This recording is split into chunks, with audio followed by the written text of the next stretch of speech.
Sorry, we haven't got any sound. Very good. Okay. You have now. You have sound now. Yes. Oh, that's but we haven't heard anything else you've been saying. Oh, well, let me go over that again. So I'm just welcoming our representatives from the Nelson Regional Development Agency to our meeting. It's wonderful to see everyone in person. Hugh Morrison is here as the Director Representative. Meg unfortunately had to send an apology, and we've also got Fiona Wilson here as the Chief Executive, accompanied by Mark and Tracy in the gallery, and Tony is here online. So great to see you all.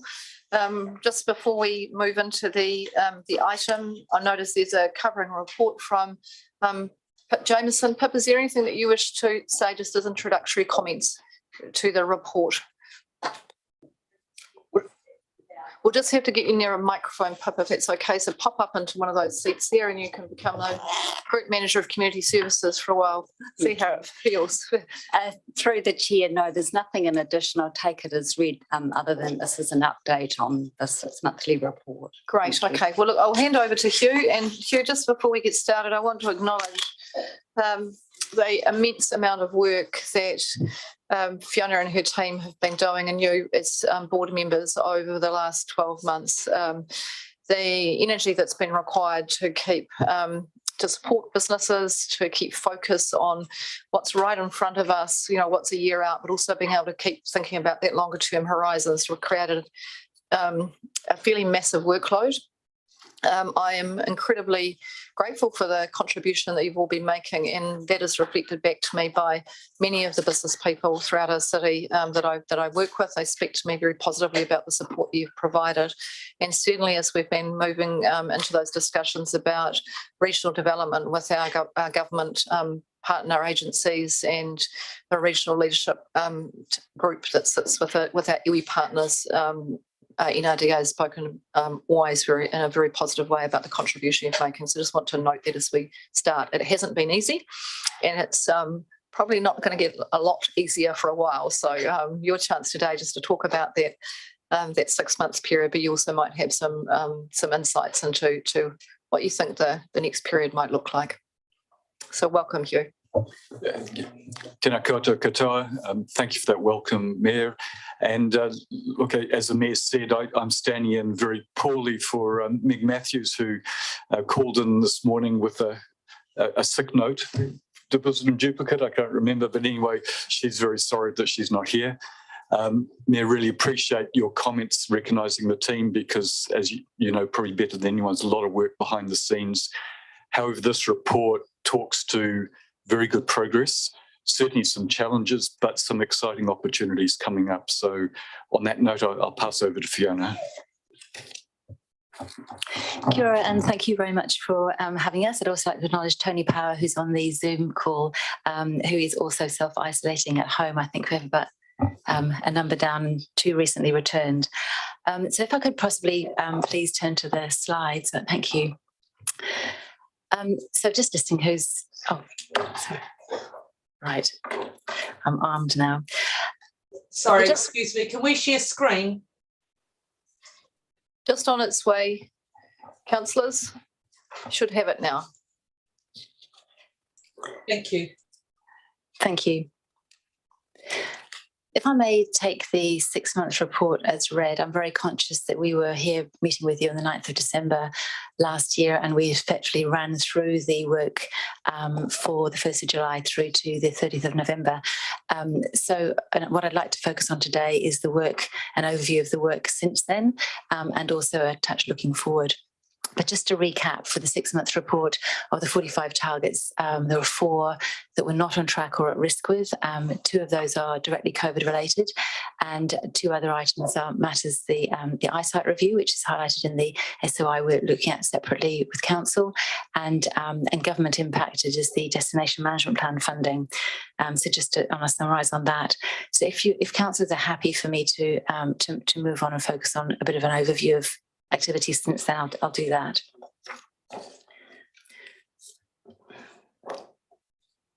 Sorry, just did a... Am I doing? Sorry, thank you. And we are just finalising the updated SOI. Will be coming to council and it's on the 14th of June. And just to recap, that the approach to that is an update. So technical additional measures and emerging opportunities update to let you know that we'll be seeing you again shortly with that. Right, I'll get this right in a minute. Okay, so just a combined view. Looking, I think context first, if we may, in terms of the context we're in, and the Mayor mentioned we're probably not in for any easier times. We're conscious of the headwinds. If we'd been speaking to you a couple of months ago in terms of the March outlook, we were expecting about 30% of our workforce down at any one time.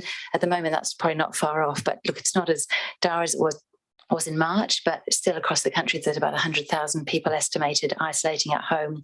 Inflation sitting around 6.9% and not expected to go down until late next year. I'm not being all doom and gloom, just the context. Consumer confidence is low at the moment, and we have a rocky global outlook for 22 and beyond, with the war in Ukraine, commodity prices, global shipping and freight disruptions, and key good prices high. And nationally and regionally, we've got tight labour market, as other countries have as well. And unemployment is expected to stay below 4% for the next 3 years. Our international flights are returning slowly, but our international visitors are not expected to return for the next 18 to 24 months in full numbers, but welcoming the Australians and a few soon. In terms of Nelson Tasman, again, just acknowledging the COVID waves that we've been seeing and working through, and in terms of it's one wave after another, isn't it? Supply chain disruptions continue, our labour and skill shortages continue, the Auckland impact, the lack of people and spend in the cities for our retailers and hospitality, and mental health is a theme that keeps working through with businesses. I mean, to keep acknowledging that we're in a tight labour market as the rest of the country, and overall, the region has been showing this sort of a growth level of 5.5%. It's now level with the rest of the country. It was a wee bit higher, but what we need to recognise in that is the huge variances that masks within sectors and between sectors. You see it in the visitor economy in terms of between hospitality and other businesses. So it's just acknowledging that, which is why it's even more important that we're all talking to businesses and hearing things directly. There are concerns about the headwinds coming, but on positives, so our business survey we ran each quarter, in the last quarter was still showing that about 63% are confident about the Nelson Tasman economy, about 74% are confident about their own business. And HOGO is reducing. That's the hesitancy of going out is coming down.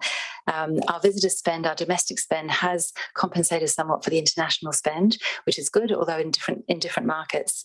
And our regional business partners program, which Mark manages, is a good indicator. It's seeing a high volume of demand at the moment, and business confidence. I'm not very good at this. But, as an economy, we have structural challenges, and you might have seen the item in the news on Sunday, and I've shared the information previously in terms of our low levels of productivity, and connected, obviously, lower household incomes and housing, which these are problems we're all aware of, and are critical in some areas. So that's our context, but we have some great strengths as well. I'm just going to hit this, which we have really our leading sectors. Our leaders with oceans and we are aware there's food and beverage, forestry, wood processing, Maori economy, research, science, technology, tourism, the key sectors for us to be focusing on. And we are iconic as a destination, so we have a strong proposition to work for, and we work with that. And we have some amazing businesses. I think the report on Sunday you've seen, we talk about frontier firms that we're wanting to work with our regional frontier firms, but these are amazing champions for the region, and high growth and high innovation. So we have a lot to be positive about.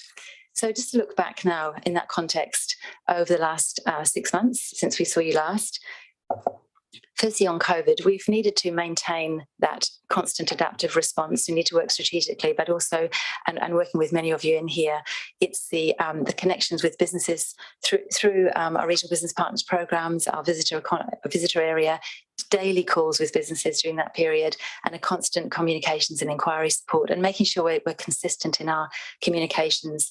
The regional leaders group has been really, really good for that in terms of looking at it from across the whole board, not just business and social and community all together. We're a contact point. Using lessons from elsewhere, we had a conversation with a team in Tasmania about 6 weeks before Omicron spread across our wave. They were about 6 weeks ahead of us, and they gave us some really practical advice about things we could apply in this region, which we did. Industry roundtables have been really useful for this period in terms of hearing from other sectors together, and the campaigns such as We've Got You and We've Got This, focusing on local stimulation and local buy and needing people to be going out in their own area. Sorry. In our strategy area, we've been focusing heavily on economic profiling and information. This is important, so we've got the same information as informing our strategies, our regional skills leadership group work, our business briefings, and our regeneration plan and Project Corcoran roundtables. We're doing some strong work in the blue economy and developing a blue economy cluster, which I look forward to showing you in detail at some point soon. And in terms of our regional economic opportunity, that's in terms of growth and productivity, that's a big focus for us. We're number one competitive advantage in the country for that sector. It's not doing things all the same as they have been done. It's focusing on science and technology as well, and innovation. Quietly behind the scenes, we are putting submissions in on key issues, and we're doing and funding support applications. And in our promotion and investment area, I'm just trying to, this is quite, we did quite a bit of work towards the end of last year, working with Marlborough as well, identifying Te Tawahu's top priority investment focuses in response to the Kanoa Strategic Investment Fund. We were doing that anyway. This meant we extended it across the whole of Te Tawahu. In that process, we connected with about 34 companies to see who should be appropriate for that fund. We understand 2 are moving through to the next stage, which may not sound a lot, but this is a significant fund, and apparently that's going well compared to the rest of the South Island. And we're proceeding with preparation of our briefing for ministers on our key priorities for investment.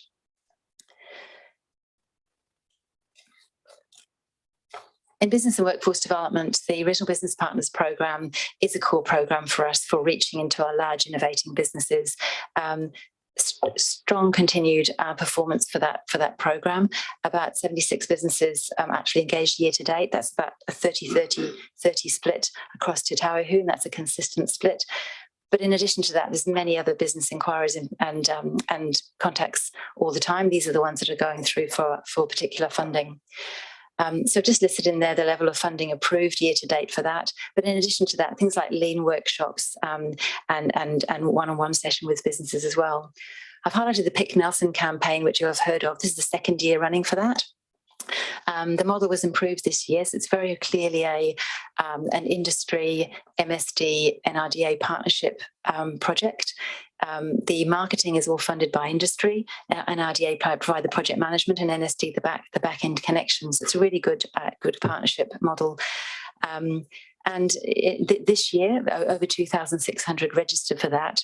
About 10% then require MSD support to go through for assistance to jobs. And we're doing roundup and feedback from employers at the moment.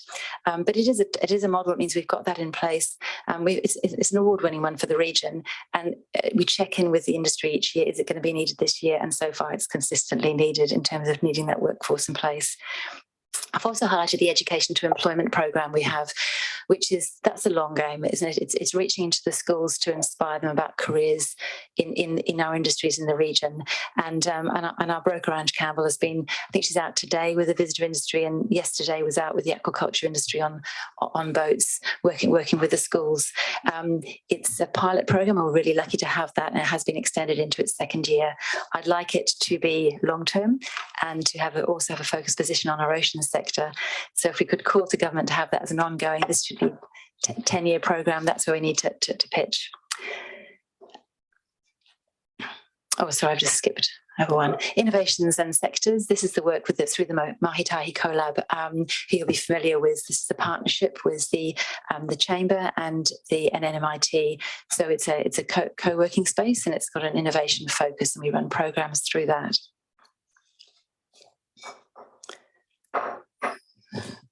And our visitor economy, I've tried to fit all that work onto one slide, but it's a bit tricky. There's a lot happening. And as you'll be aware, we've had the destination management plan was developed last year through government funding. And this year is year one of implementation. So it's a really long-term sustainable approach to visitor economy work. It's taking a locals approach, sustainable environment at the core, but very much your locals as your ambassadors. And women at the programme. We don't know yet about any further funding through government for next year of that programme, and that was indicated in the SOI as well. But nevertheless, it's set the context for how we work in the visitor economy in terms of sustainability and working within your capacity. I'd also highlight there's a list of the zero carbon itinerary. This region won an award for being New Zealand's first for that itinerary, and that continues to grow. We have new challenges for that, which is now the increasing price of carbon credits, and now working with stakeholders to how we keep ahead of that. And we're at a hui with RTOs across New Zealand last week, and that was put up as a case study. And equally, with the first in that itinerary, we now need to champion how we approach addressing that challenge. The eyesight has been under review, and that's not yet concluded in terms of the model and way forward for that. It has been over the last 6 months, as you've been aware, a big period of cancellations and rescheduling for events, and loss of about 9 million spend just from the NCC events alone in the CBD. But there's good news to come on that, and I'll mention that in a minute. But it has made it very difficult not having the spend in the CBD.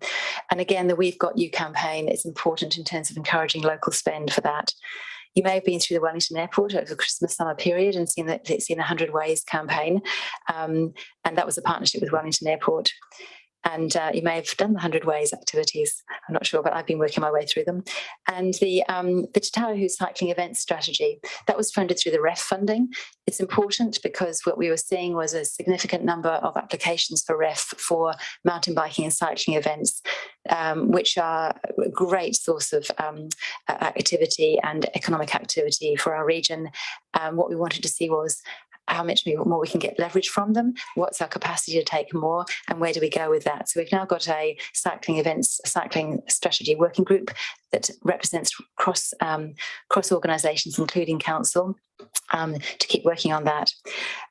We've continued with the domestic media coverages, and we've got some good new conferences secured. So just to, sorry, I just pretty hard.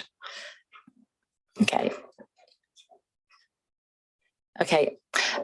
just some images of the We've Got You, the Pick Nelson, and the 100 Ways, and again that's the representation at the airport, and some of the figures from those. So the airport activation was estimated to have reached approximately 71,000 people across 2 months, with 8,000 coming through the terminal each day. And for the 100 Ways, over 90,000 video views and over 350,000 Facebook feeds. So the numbers the numbers speak to the uptake. So I just wanted to looking forward in terms of what we've got coming up for the next few months and our focus areas at the moment. The Nelson Townsend Regeneration Plan, we're working to an endorsed draft with that, and we're still wanting to strengthen areas in that in terms of the multicultural economy, the Maori economy, looking at how we set Project Korkori forward in terms of an enduring model. So that's continuing. The Blue Economy Cluster Activation is a focus for us coming up, and bringing the industries back together again, and looking for some seed funding through government and partnership for that programme. The Regional Productivity Project. So we had that work done at the beginning of the year, which you'll have seen in the paper perhaps. So what it established is this $1.67 billion productivity gap for the region. So on a $5.7 billion economy, it's a really significant gap. And the estimate you might have read, if we carry on as we're going, which is actually slightly better than New Zealand pattern, it'll be 145 years before we meet New Zealand average. So the way we're now looking at that is it's important that we're on the same the figure, that we're clear in our evidence and information to government that that's where we stand, and why it's so important that these priorities for investment that have technology and innovation are priorities, because they're things that would shift the dial. So our focus at the moment with that project is working to identify who are our equivalent of our regional frontier firms, and to engage with those firms and look at what lessons we can learn for other companies and roll out. And I'd also like to mention, in terms of investment and regional profiling, we'll be working closely with the Science Tech Precinct Development in terms of that investment proposition in the coming period, and partnering with NZ Trade and Enterprise for that. We're continuing to push the case for the Kanoa Strategic Investment Fund bids and that investment briefing for ministers. And last night I got formal confirmation, which is great news, that the Tasmanian trade delegation to New Zealand will be including Nelson Tasman as their regional partner on the 2nd and 3rd of August. So got a lot of work to do to get ready for that, but they're bringing a delegation over looking to collaborate and looking at export collaboration. So that was really exciting to get. And they've just gone public today on their website, calling for companies who have got interest in being part of that delegation. So we'll be working hard on that. And we are at the moment just starting in progress to update and revise the regional identity, which is not quite current to where we need it to be, and our own website redevelopment. And in the areas of business and workforce and visitor economy, continuing the programme of the RBP. We're just finalising a contract for a new 12-month digital boost service attached to the RBP. We'll be strengthening our innovation series through the collab. We're just reviewing that at the moment. We're part of the Regional Skills Leadership Group working on the workforce plan, and continuing to roll out the E2E. We're also working with supporting MB with a business case for a regional skills hub. We've got the hospital redevelopment particularly. We've also got the Science Tech Precinct. We will have the library, hopefully that'll be, and Wakatu's development. So it's ensuring that over that next 5-year period, we've got the skills and the training in place to keep the cranes in the air and keep the workers in place. So I'm just working with MB on that. And in our visitor economy, as I mentioned, we are working through the year 2 of the DMP investment plan. We are needing to develop back up what is a sustainable industry partnership model. The bulk of funding for our tourism activity was through that model up until COVID, which we've needed to stop during that period. So that will be a small and a slow startup to see what will work for that. Now we're reconnecting to the international travel trade. One of our team members, Donna, is in Sydney at the moment on an international travel trade delegation. Tracy will be representing us in North America in August. This is virtually all subsidised by Tourism New Zealand to make that reconnection, which is fantastic to get that opportunity, because some of the industry knowledge has been lost and the contacts have been lost during the COVID period, and we need to be getting ready for bookings in a year and a half out. The tourism summer bookings are actually looking good for our operators, and we're about to launch a new winter ambassadors campaign. And another new initiative, we're just finalising the contract for a new tourism and conservation jobs broker. This is sort of an offshoot from the conservation for jobs, tourism for jobs initiative, and it will be based within the NRDA, funded through MB and MSD in a partnership with DOC, and sitting very much in context of the destination management plan. And I just put up there if I can get the clicker to click. Sorry. Events and comments. Don't expect you to read this. I just want a sense. We're really seeing a lot of rapid uptake now of bookings. Some reschedules, but a lot of new ones for conferences and events. In August alone, 5 of the events will bring 1,000 people into the CBD. So this is really good news, I hope, for our retailers and our hospitality. And we've got a good new vibrancy starting with our major events in the region. You'll have been to the Giants games, which have already started, the RockQuest celebrations about to start, big symposiums. So this is really good, and to have those numbers back in the region is tremendous. And that's one you might recognise from a previous event. And just to say, we really, really welcome your engagement, and anybody who might be watching, in terms of please join our Business Insights panel. Please tell us what you're hearing, because our networks are only as large as their networks, and our newsletter to sign up for. So just in conclusion, just to round out, we really needed to keep delivering strategically, as the Mayor mentioned, in terms of the long game, but also needing to be responsive. We've had staff off with COVID just as every other business have, and we've been having workforce challenges just as every other business has, as other opportunities arise. So we've really over the year, in fact, today is a year to date that I started with the NRDA. So we've been consolidating our strategy. Government funding, it ebbs and flows, and sometimes disappointingly and surprisingly. The key is that we're established through your support. We've got a core capability to be able to sit that in strategy and be positioned to take that up when we get the opportunity, and to have an evidence base to advocate for the region. Probably leave it at that. If there's any questions, thank you. Thank you, Fiona. I think that gives us a sense of the breadth and depth of work that's been going on, and a reflection just both on what's been achieved and also what's to come. So look, there's chance for questions now for elected members, and I'll start on Zoom with Councillor Edgar. Thank you very much, through you, Madam Mayor. Look, firstly, Fiona, I just want to thank you and your team. I don't know if I could come up with a harder working team out there at the moment. So really want to acknowledge all your amazing mahi at this, what continues to be and will continue to be a challenging time, and a time where, the need to be nimble and responsive. Just wanted to ask a bit about the businesses working from home, and you talked about the hesitancy of going out as reducing, but a lot of businesses are still got a lot of workers working from home, and just what impact that has on CBD spend and on the broader economic position. I believe, I could be wrong, but I believe MSD is actually, requiring workers to come in unless they, need to stay at home. And I know the Chamber has done some mahi around this space with encouraging people to come back in. So what's the impacts of this, and what should we, be looking at? Through you, Chair. Thank you. Yes, absolutely. It's the hesitancy is seen to be reducing, but absolutely there is that hesitancy to go out. But also, people have got very comfortable working from home, and an organisation the size of the council, for example, that's a huge number of coffees and lunchtime shopping and so on, but also getting people comfortable that we can safely deliver events now, to encourage them to come to events, that there are protocols in place and numbers in place. It is seen directly in the retail. We hear it from the retailers in terms of quietness.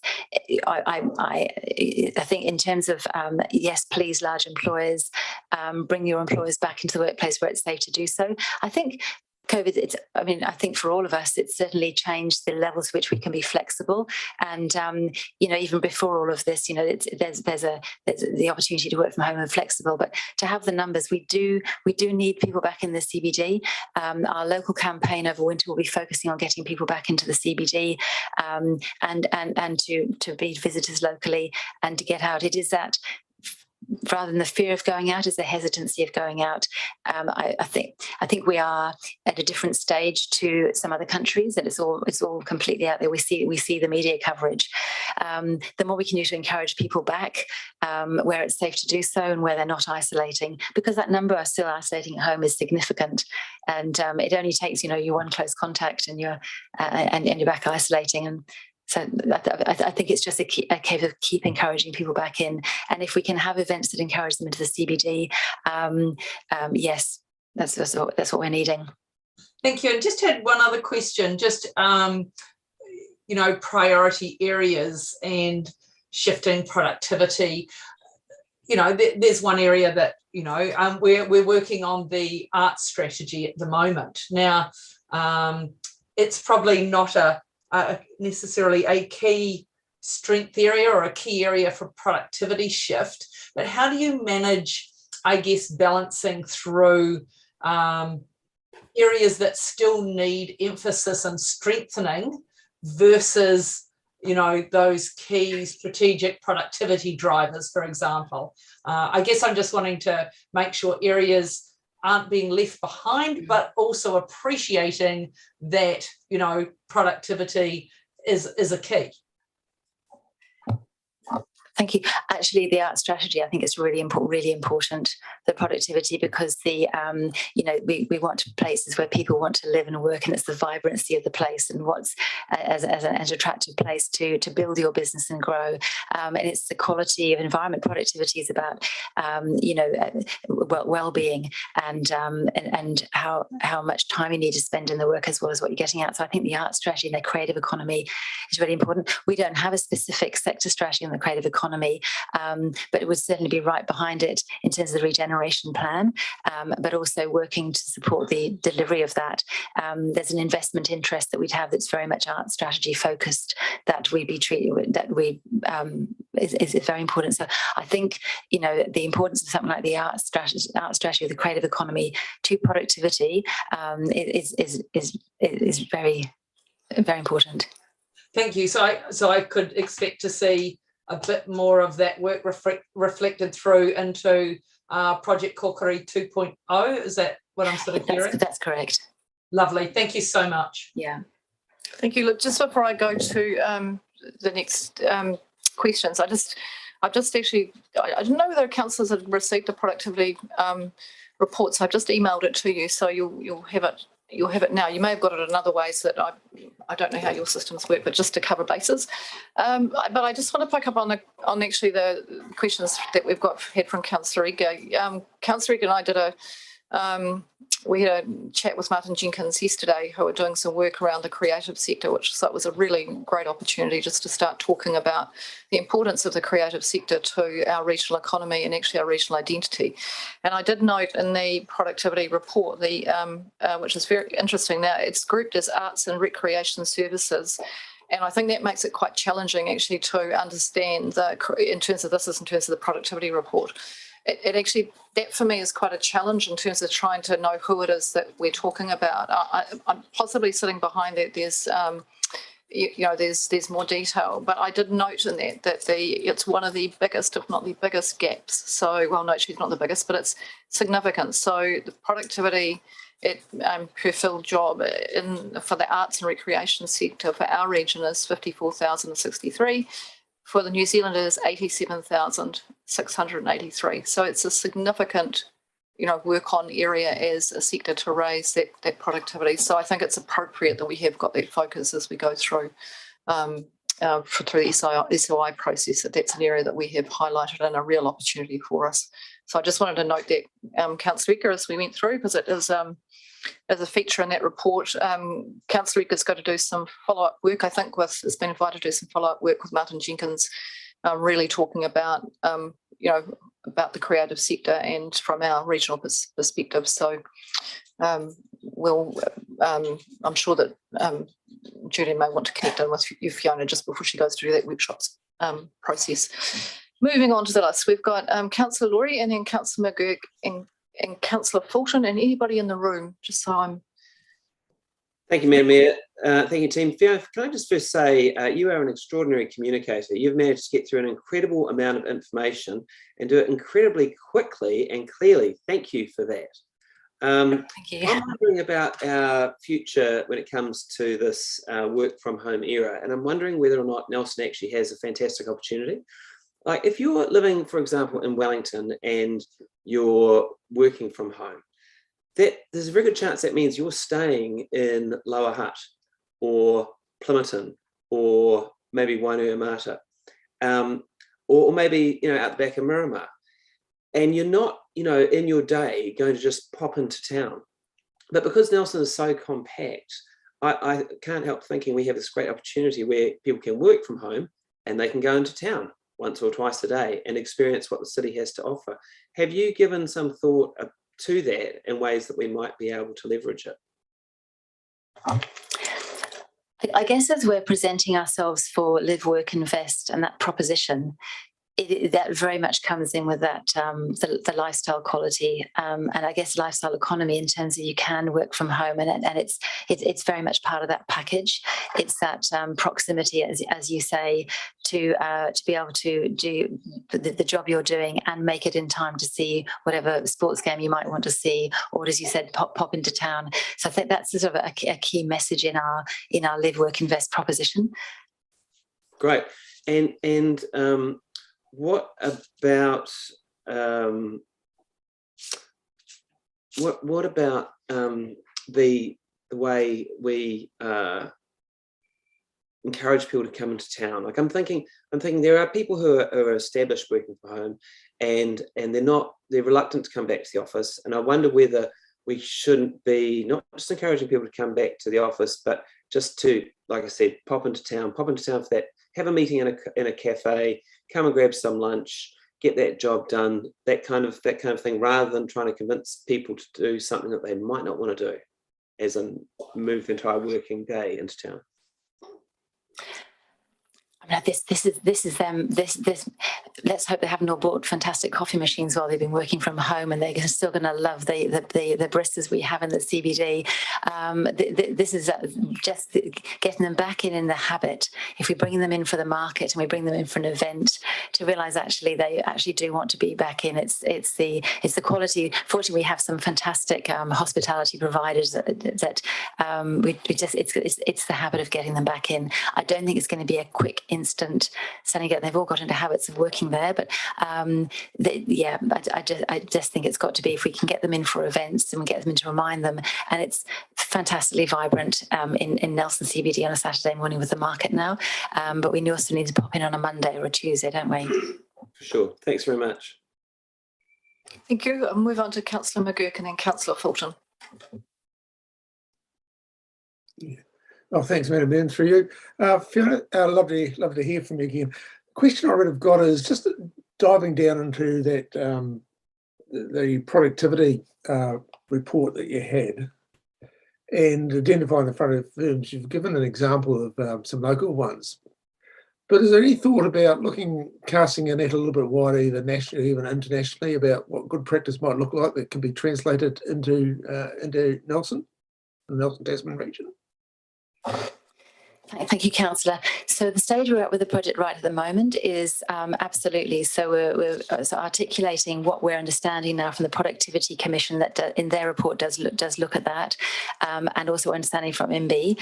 And now we're reaching out to our firms. But yes, in terms of the where this started was the Productivity Commission's report on frontier firms, and looking at what they've found and what they've looked at internationally, and now what that could mean for us as a region, because what are national frontier firms aren't necessarily we can't measure it quite the same for our regional ones, and we have particular regional values as well, and emphasis, and that we want to add to that as well in terms of the companies that we want to grow.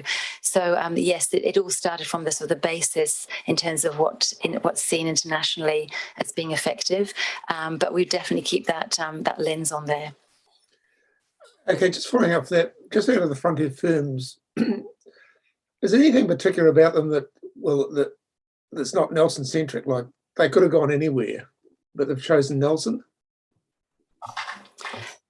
Well, yes, absolutely, and I think we've got a couple of examples in the CBD that are very much in that situation, and so that's where the quality and the lifestyle economy of they're attracting workers to work with them that want to be particularly here, and they can operate anywhere, and then they have those consistent characteristics in terms of export or growth or R&D or investment in their staff.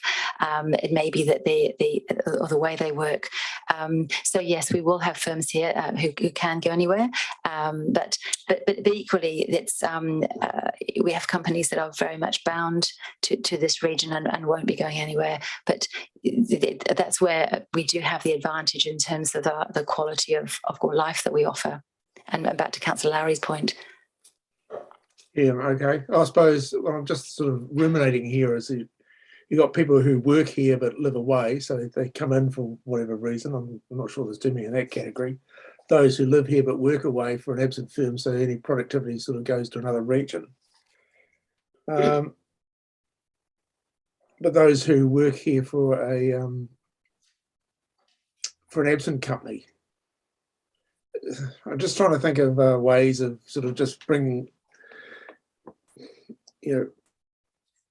coagulating, I suppose, or increasing the mass of both labour and people living in the region, because you've got people living in the region, they're consuming services, and it works up. But trying to sort of minimise or prevent that leakage of economic activity and labour work out to outside region?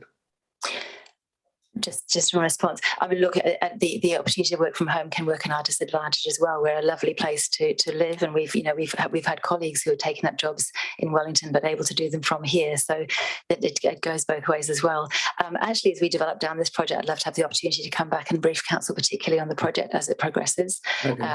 Perhaps we get into more detail on it. Yeah, that would be helpful. Thank you. Okay.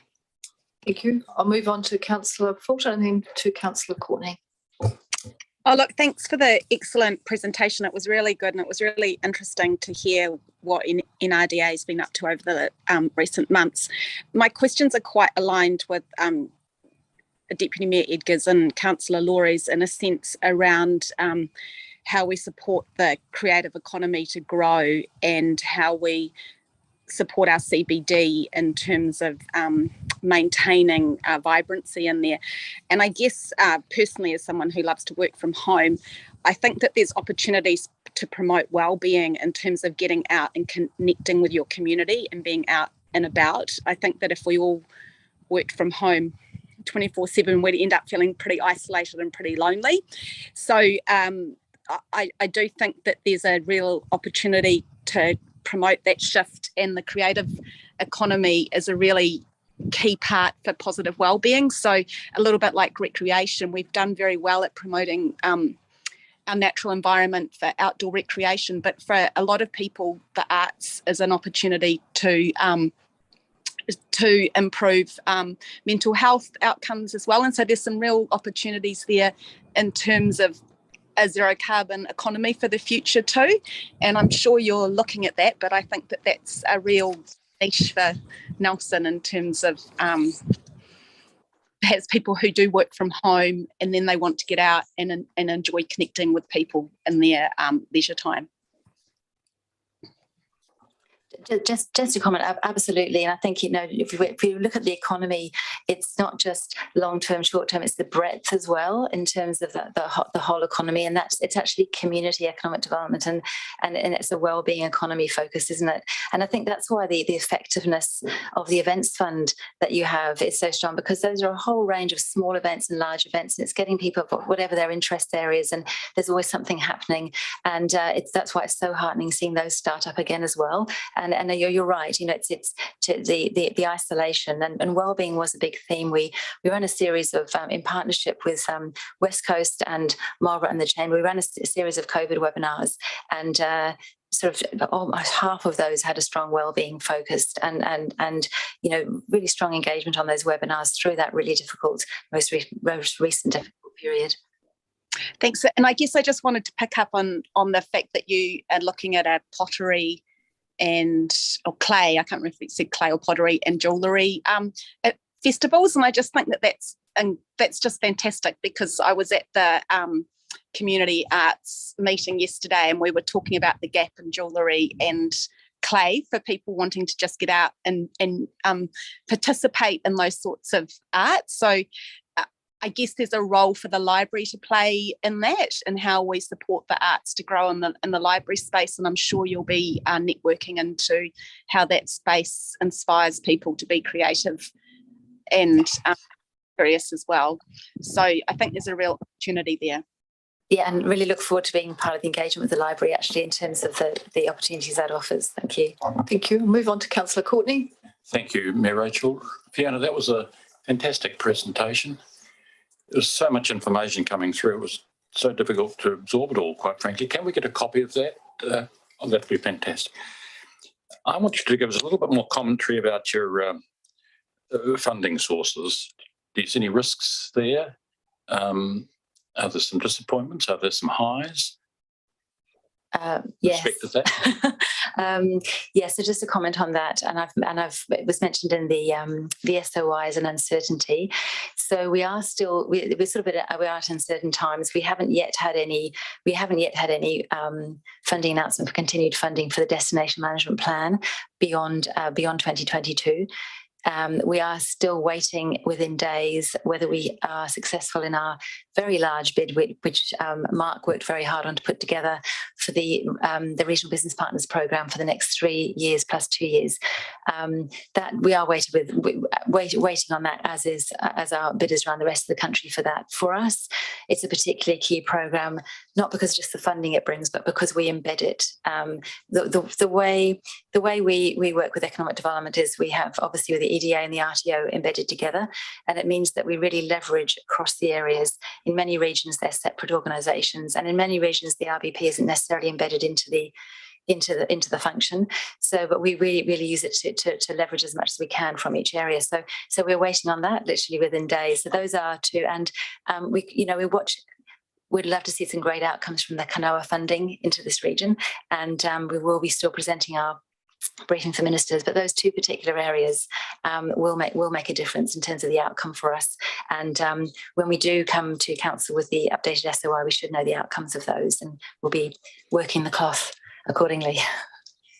Thank you. And just one other thing, if you could clear for me, you did mention right at the beginning of your presentation that confidence was low, but then I seem to have figures here that must relate to the business community where the surveys sort of indicated that they were quite optimistic. So can you just clear that for me, please? Yes, it's the national household and consumer confidence levels are very low. But the heartening thing for us in terms of our business community, in terms of their confidence in their own business and their confidence in the Nelson Tasman economy, are encouraging. So there's still that optimism for reaching out for investment opportunities, for growth advice. And I think that's a positive within the headwinds that we're in. Thank you. Thank you. Any further questions for Hugh or Fiona?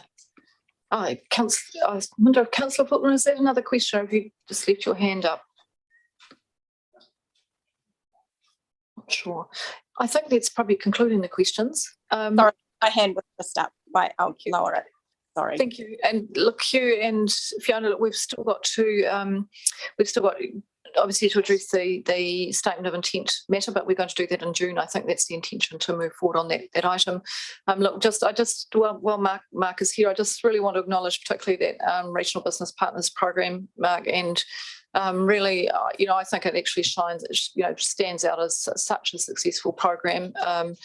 And I, hope that the decision makers, whoever they may be, are thinking very carefully about how significant that is for our region and how successful it's been. And I think it's a credit to the whole team. But Mark, I just want to really acknowledge your leadership. It's been absolutely fantastic. So, anything we can do to help that process, Fiona, just don't hesitate. I'm trying to remember if I've written a letter of support for that one. Have I done that one already? I've done that. Actually, and you did, and all three mayors and several of the iwi GMs have supported as well. So it's very well supported. It won't be because of the lack of support from the region or the lack of performance of the programme. There'll be other things at play if we're not successful. All right, thank you. Well, look, thank you all very much for coming in to see us today and for the update.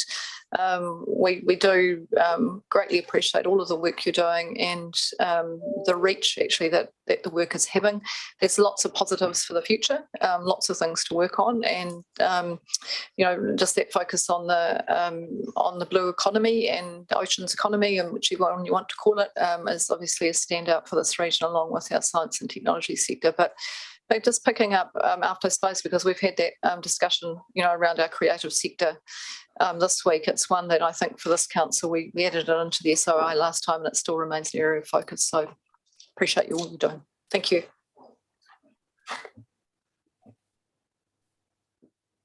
Right, we've got a recommendation in the report to receive the 6 monthly report. I will move, seconded by Councillor Courtney.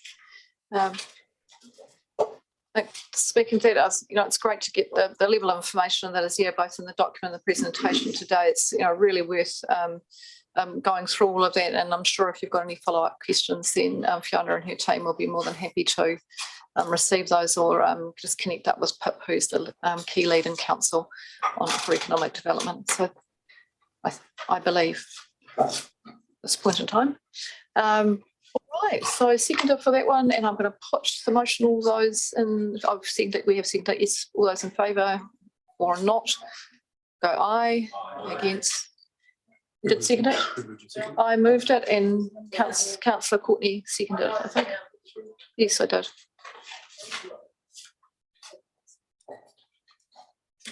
All right, that is carried. Thank you very much, everyone. Now, what have we got left in our public agenda? The Mayor's report. All right, well, we'll get on to the Mayor's report. Now, that got circulated separately, didn't it? That's a supplementary agenda, and it has got a remit matter on it from memory. So let's have a look at that. There's some updates on the climatorium. There is the remit from that Gisborne District Council has proposed. I have signalled our support for that. There have been some follow-up discussions, and I'll just see if Councillor Eger just wants to speak to the discussion she's had with Gisborne. Having reread your comments, Councillor McGurk, I'm not sure that any further amendments are needed, but I'll come to you after Councillor Eger. Thank you very much, Madam Mayor, through you.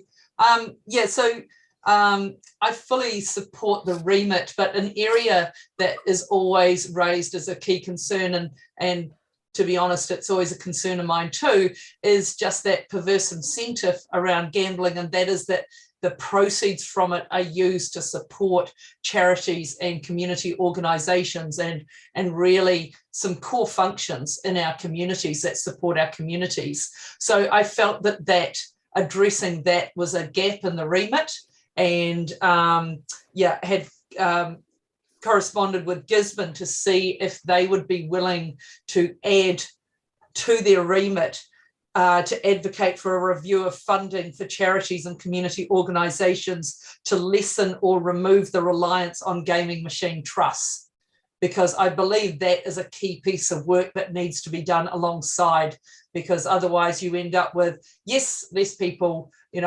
maybe gambling, but actually then you have less services being able to provide services, and the two should not be inextricably linked. So it's just acknowledging there will be an impact, but actually that they shouldn't be inextricably linked.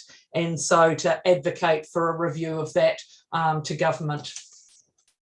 And Gisborne was supportive of that. Thank you. And you had an indication from Joanna Noble that she felt that would be well received by their council. Yes, I did.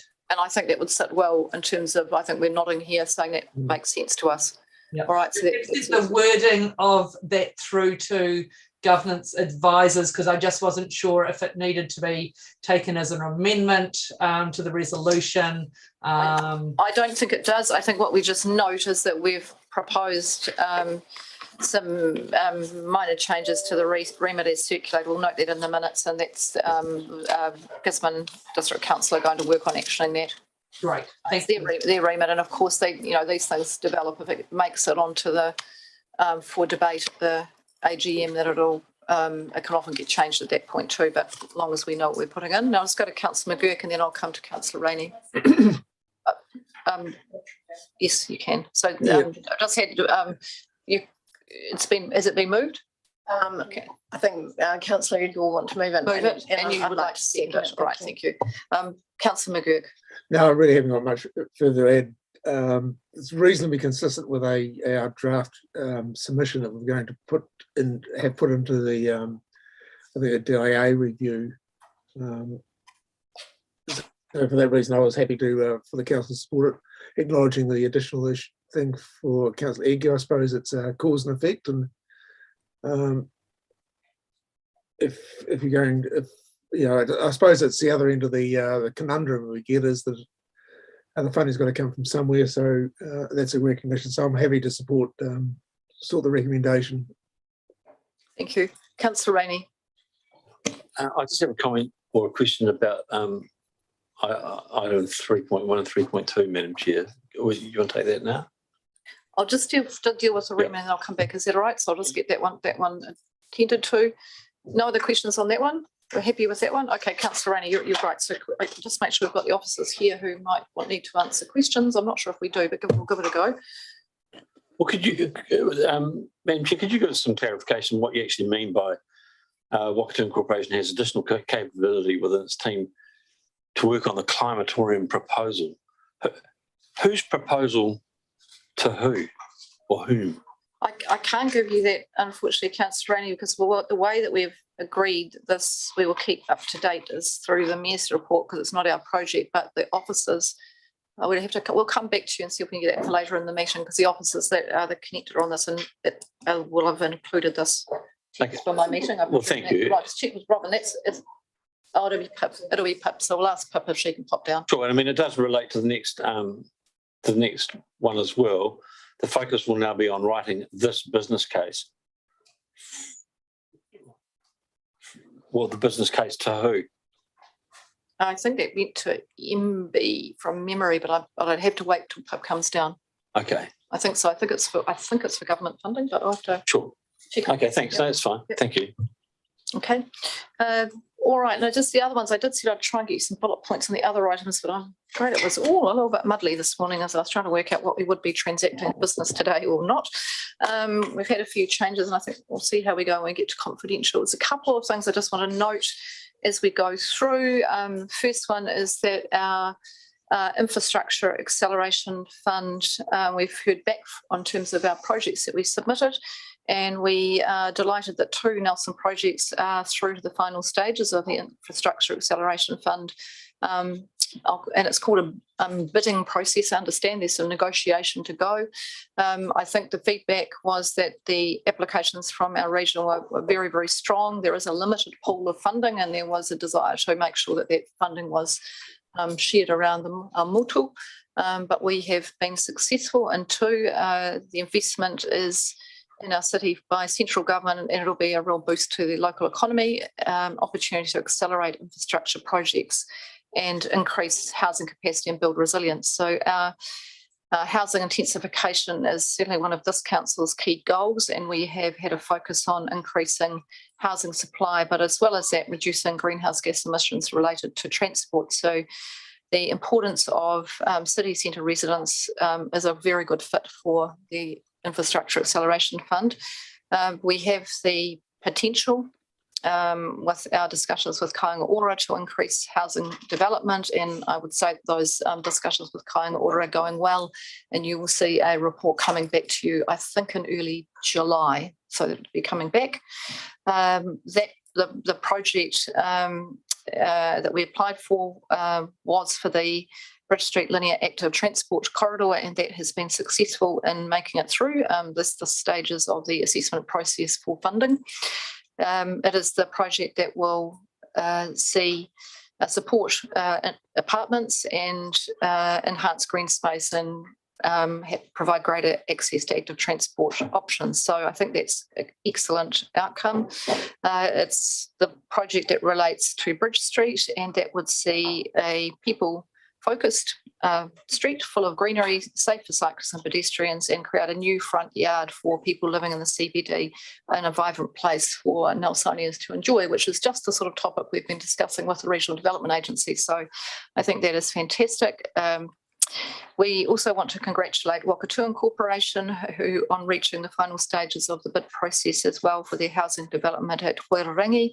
That project aims to provide housing options for a range of people at all stages of life, and it was a proposal that had an initial 200 to 250 homes with room for future development. So council's now preparing for negotiations with central government around funding and housing outcomes, and any information required to answer due diligence questions. So we're looking forward to sitting down with Kāinga Ora to just demonstrate how far this funding can go in Nelson Whakatū. And I just want to really acknowledge all of the staff team who led up that work. It was a big piece of work, and it's a big piece of work ongoing for going through the negotiation stage, but great opportunity for the region, particularly with that central city opportunity. So well done to Pat, pleased to all of your team. Alec, thank you very much for the work that you've put into this. I know that it's been a lot of discussions and backwardsing and forwardsing, and certainly all of the feedback that I have had around our proposal has only been positive. It's one of those situations where I think, if there'd been more money, if there was more money in the pool, we might have had some more projects that had made it through, but there was a sort of a cut-off point where the funding had to, be distributed around the country. So that's really positive news. So we'll work our way through those ones. And Alec, did we have an indication just in terms of time frame for that negotiation stage? Apologies to put you on the spot. I should have asked you that before. No, that's all good through the chair. We have a series of meetings lined up, and those commence next week. Oh, and then great. I'll be in a better Excellent. position to. I think they'll just be progressive, and I'll be giving council an update as we go. All right, fantastic. That's excellent. The other item, just want to note just to give the elected members reassurance that the New Zealand Sea Rise data and program that was released, I think at the start of last week, the officers are looking at that work as how it relates to Nelson, and they're working through that at the moment. They've done some preliminary assessment on that, and they will be reporting that back to you in the coming weeks. So just I think it's very useful to have that information. They will add that in to update the flood modelling work. Really conscious that that is something that feeds into our conversation with the community as we come to our DAP process. So it's really good to have it, and it'll be certainly be able to be incorporated into any of the advice that's coming through. So just there's quite a bit to I think for all communities in New Zealand to consider, and it is important that we have the most up-to-date information that we possibly can in this area. So I think that's positive, and we'll try to get that timetabled up. Pat, probably I think Toby's working that through at the moment, and we'll try and get that through in the next. Do you think you have anything just a preliminary for the next council meeting? Because it's not that far away, but it might just be, even if it's sort of a 1 page or 2 pager, just sort of. I don't think it's too complicated. If we have to rerun our model, then we'll probably go in a queue, but we think it's pretty straightforward. So, all right, yeah, okay. I think there's a good chance that we should be able to report back reasonably soon. Okay. But we have resisted giving answers straight away.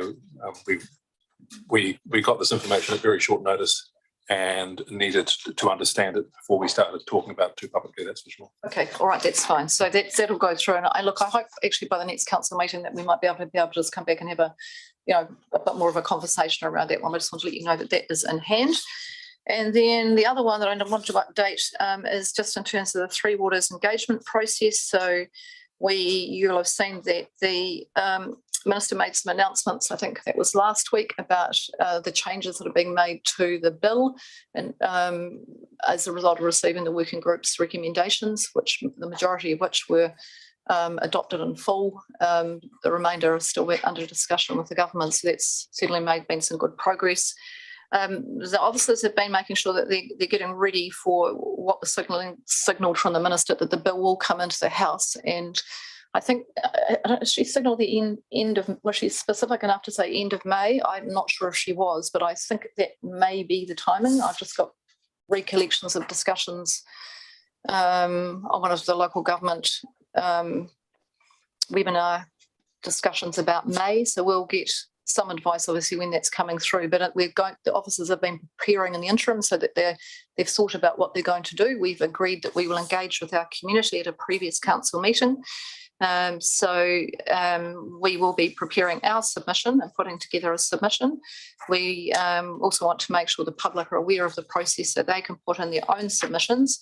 But we will be wanting to engage with interest groups. We want them to have the opportunity to meet and talk through aspects of the bill so that we can consider those as we form up our submission.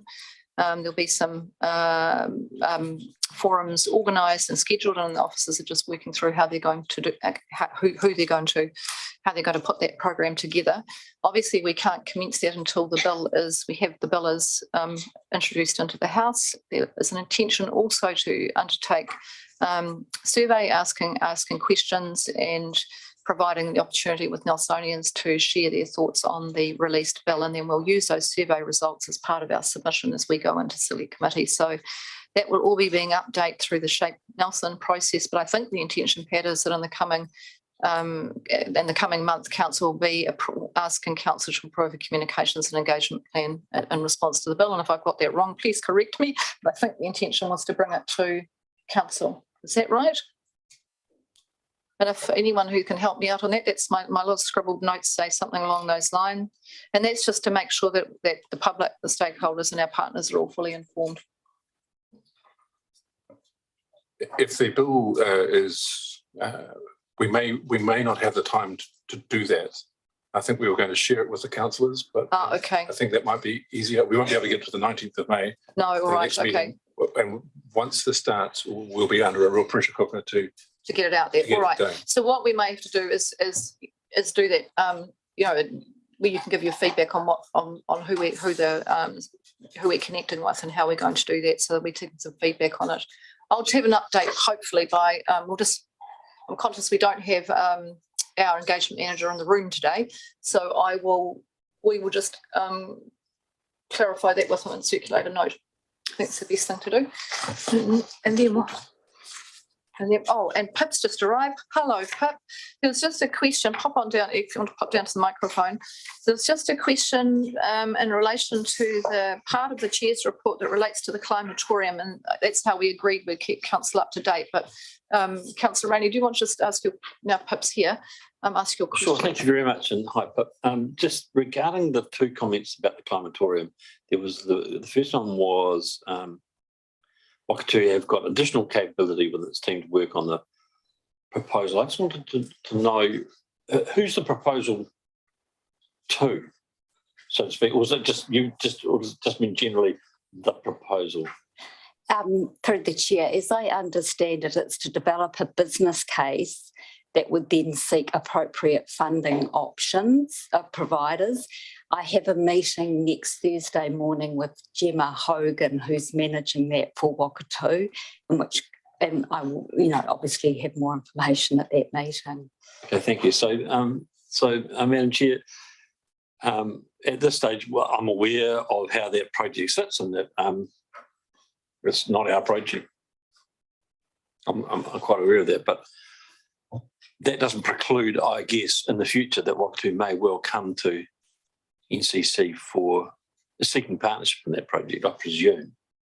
I think at this point, Wakatū, we have a relationship agreement with Linvi and Denmark and Wakatū, and so it's consistent certainly with that relationship. Is it an MOU or relationship agreement? I can't remember which one. So that's the framework around this, and we have certainly been very supportive about the opportunity, but the project remains Wakatū's project, and I couldn't speculate on whether they'd certainly come wanting our support for that endeavour, but if you're talking about financial support, I couldn't speculate on that. I don't think there's been any discussions about financial support for the... Certainly has been nothing of any formal nature in that regard, no. Thanks, and I understand that, and I guess that since the only way that this can really come back to us as elected members and presumably the public at large is through this report, I think it would be fair to continue to reinforce the position that we have, which is interested, kind of not bystander, but interested, but it's not our project. And I think that because the public in reading this might read, oh well, they're away doing a proposal and there's going to be a business case. Council, there's a business case coming to council, so we're not overtly clear about that. But I wouldn't want members of the public drawing conclusions that weren't necessarily correct. That's all. I wouldn't see us as an interesting bystander at all either, though. So you're right, that we're not an interested bystander. We're not just a bystander, we're actually through the relationship agreement, really keen to see this, to explore this opportunity for the region as part of the regional economy. But I think what we might do, Pip, is when you're meeting, just maybe we could just see if we could do a catch-up session. It would be quite nice to see if Wakatū wanted to come in and have a catch-up, and that would be great. We'll see if we can get that done. Okay, Councillor Laurie, I'll come to you on Zoom. Thank you. I'm sorry, I got a little bit confused when we were talking about the infrastructure fund. Am I right in thinking we've got it for Bridge Street?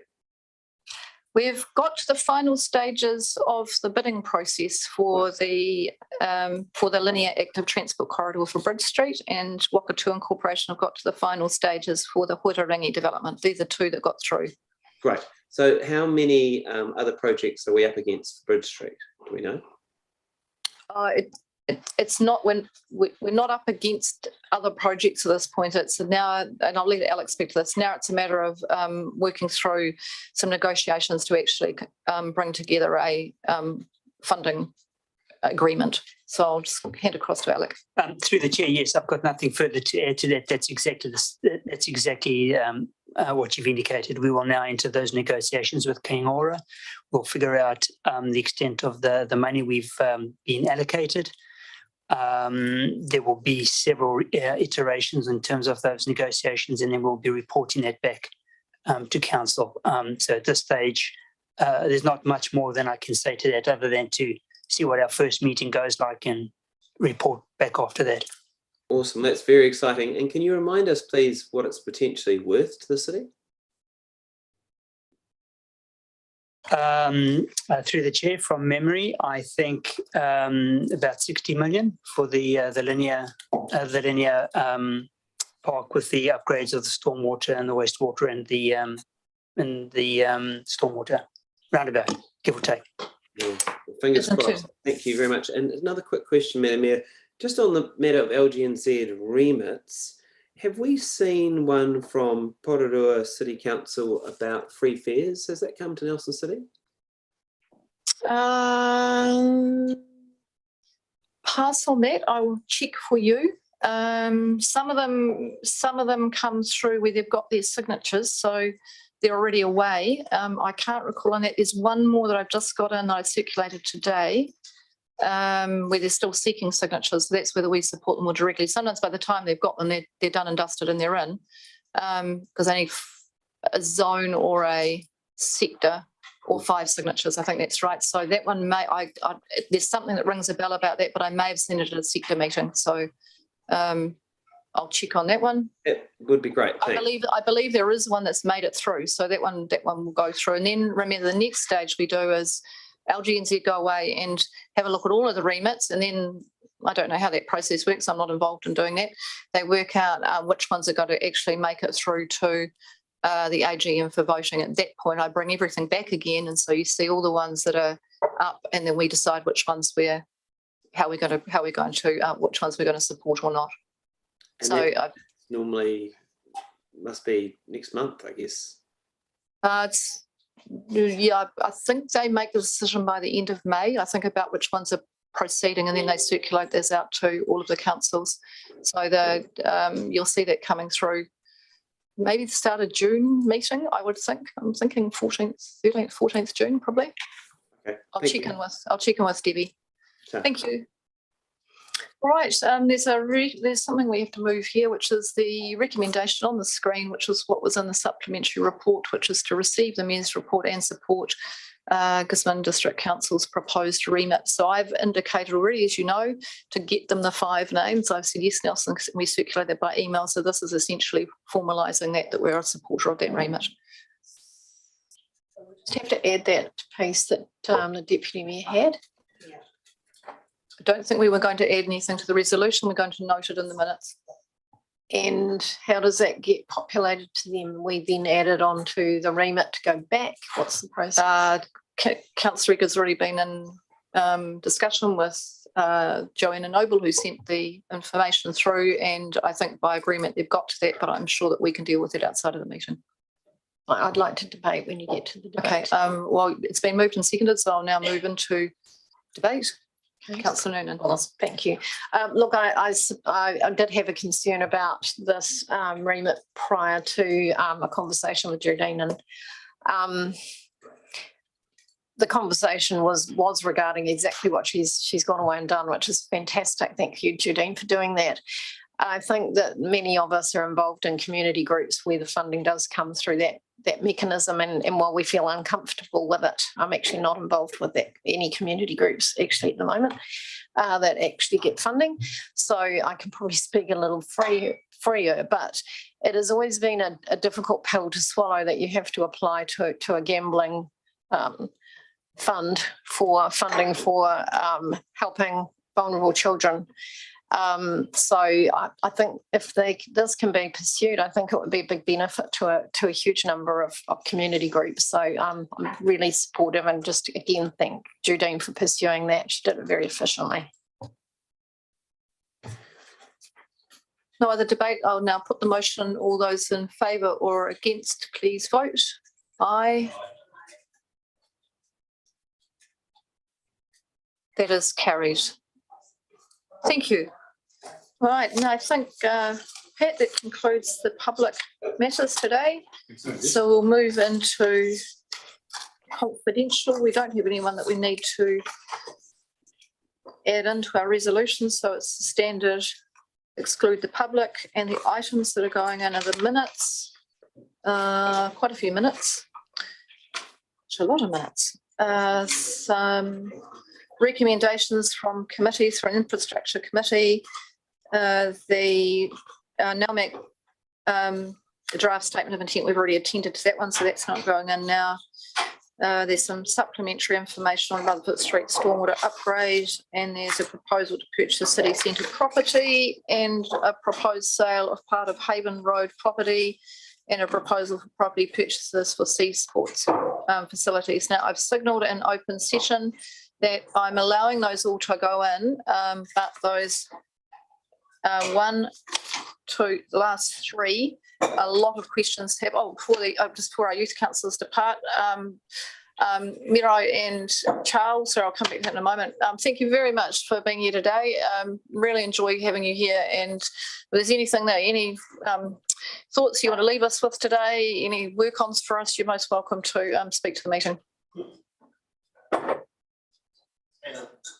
Good day, so thank you for having us. It's been a great opportunity to learn, see what's going on the inside. So yeah. Thank you, Charles. Thank you. Nice to see you. Quality of lunch was pretty good today, wasn't it? That's very good. Thank you. Right, back to now. Sorry, I just wanted to make sure we acknowledge our youth councillors. It's just a really wonderful to have the youth councillors back at the meetings. I've missed them a lot. So we are now, those last three, there is the proposals on city centre property, sale of Haven Road, and proposal for property purchases for a sea sports facility. I've had a number of questions raised on those, and I'm allowing them to go in for discussion, but whether we'll be able to actually make the decisions today, I don't know. So I'm just letting you know that in public that that's my thinking. I think I've emailed about that as well. All right, so I am happy to move that we go into confidential. Do I have a seconder? Councillor Brand, thank you. All those in favour? Aye. Against? That is carried. We'll now go into confidential session. Just be a couple of minutes while we adjust the technology.